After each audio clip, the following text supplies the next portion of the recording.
আসসালামু আলাইকুম বন্ধুরা, welcome back to my channel. আজকে আমি আপনাদের দেখাতে যাচ্ছি যে বাচ্চাদের পুষ্টিকর একটা খিচুড়ি, সেটা আমি আমার বাচ্চার জন্য বাসায় করি। সেজন্য আমি চাইলাম যে আপনাদের শেয়ার করে দিই। এই খিচুড়িটাতে সব প্রকার ভিটামিন আছে, যেটা বাচ্চার গ্রোথ বাড়াতে আর বাচ্চার হেলদি করতে সাহায্য করে। এখানে আছে কলা আর বাদাম আছে এখানে, আর অল্প কিছু ডাল নিয়েছি আমি, চালের পরিমাণটা বেশি। আর আমার টাটকা গাছের পাতা, এখানে শাক আর কি। কলাটা আমি কেটে নিচ্ছি এখন। আমি এখানে কলাটা অল্প দিচ্ছি কারণ শাক অনেকগুলো, তারপর হচ্ছে চাল ডাল এইগুলোতে আমি একবেলা যেহেতু বাচ্চাকে খাওয়াবো, আমি টাটকা রান্না করে টাটকা খাওয়াই। সারাদিন একবার খিচুড়ি রান্না করে সারাদিন আমি খাওয়াই না, সেজন্য আমি এখানে কম পরিমাণে নিচ্ছি।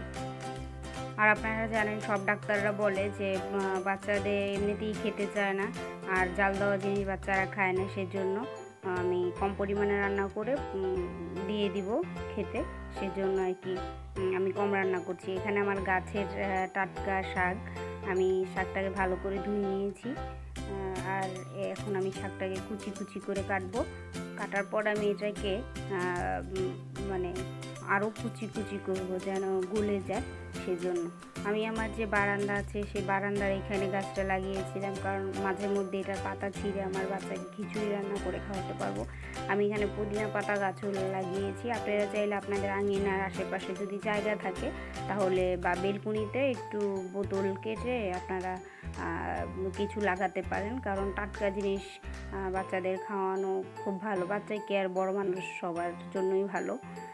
এই কারণে আমি গাছগুলো লাগিয়েছি যেন আমার বাচ্চার জন্য আমি টাটকা শাক নিয়ে খিচুড়ি রান্না করতে পারি। এখন আমি কলাটাকে সেম প্রসেসে কেটে নেব ভাজির মতো করে। আপনারা চাইলে অন্য ম্যাশিং দিয়ে কেটে নিতে পারেন। আমি এখানে কলাটা অল্প দিচ্ছি কারণ আমি তো বলেছি যে আমি এক বেলার জন্য করছি, আমি বাচ্চাকে জাল দিয়ে খাবার খাওয়াই না, সেজন্য আমি অল্প নিচ্ছি।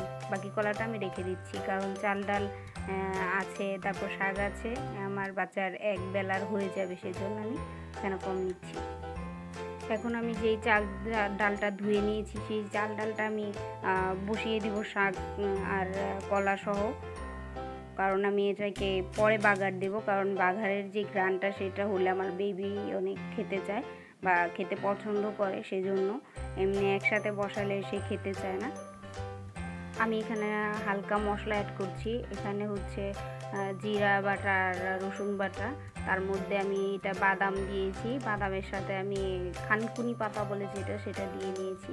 পরিমাণ মতন লবণ, হলুদ দিয়ে আমি কিছুটা পানি দিয়ে এটাকে সেদ্ধ বসিয়ে দিব। পানির পরিমাণটা আমি একটু বেশি দিব কারণ আমার এটা সেদ্ধ চাউল, নাজির চাল বা পোলার চাউল না, সেজন্য আমি পানির পরিমাণটা বেশি দেব যেন ভালো করে চাউলটা সেদ্ধ হয়ে যায়। আমি কিছুক্ষণ পর এটাকে নেড়ে দিব। বাদামটা কড়াইয়ের চারদিকে লেগে গেছে, আমি এটা ভালো করে কিছুক্ষণ পর নেড়ে তারপরে বাদামটাকে সেদ্ধ হতে দিব বা এটার সাথে মিশিয়ে দেব। বাদামটা খুব সুন্দর গান। অলরেডি আমার খিচুড়িটা হয়ে এসেছে। এখন আমি বাগার দেব। আমি এখানে অল্প পরিমাণ তেল দিয়ে নিয়েছি আর পেঁয়াজ কুচিটা দিয়ে আমি এখানে পেঁয়াজটা ভাজা ভাজা করব। ভাজা ভাজা হলে আমি খিচুড়িটা দিয়ে দিব যেন পেঁয়াজের সুন্দর ঘ্রাণটা থাকে। আর যখন আমি খিচুড়িটা দেব তখন কিছুটা পানি অ্যাড করে দিব যেন পেঁয়াজের ঘ্রাণ গন্ধটা পুরো খিচুড়ির চাউলের ভিতরে ঢুকে যায়। সেজন্য আমি খুব বেশি ভাজবো না। এখন আমি খিচুড়িটা দিয়ে নিচ্ছি, ভালো করে নাড়তে থাকবো যেন নিচ দিয়ে লেগে না যায়। আর আমি এটার মধ্যে কিছুটা পানি দিয়ে দিব যেন পুরো পেঁয়াজের গন্ধটা খিচুড়ির ভেতর চাউলের ভেতর ঢুকে যায়, গন্ধটা যেন হালকা হয়। সেজন্য আপনারা বাসায় ট্রাই করে দেখতে পারেন। আমাকে এক আপু বলেছে, সেজন্য আমি এটা ট্রাই করেছি, দেখেছি যে আমার বাচ্চা খায়, সেজন্য আমি আপনাদের জন্য ভিডিওটা বানালাম। পানি দেওয়ার পর কিছুক্ষণ পর আমি এটাকে নেড়ে দিব যেন খিচুড়িটা নিচ দিয়ে লেগে না যায়।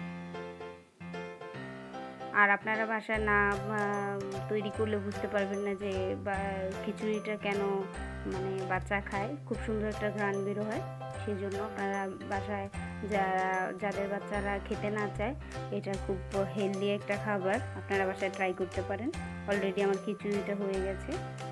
এভাবে আপনারা বাসায় ট্রাই করে দেখতে পারেন, অবশ্যই আপনার বাচ্চা খাবে। আজ এই পর্যন্ত কি, আল্লাহ হাফেজ।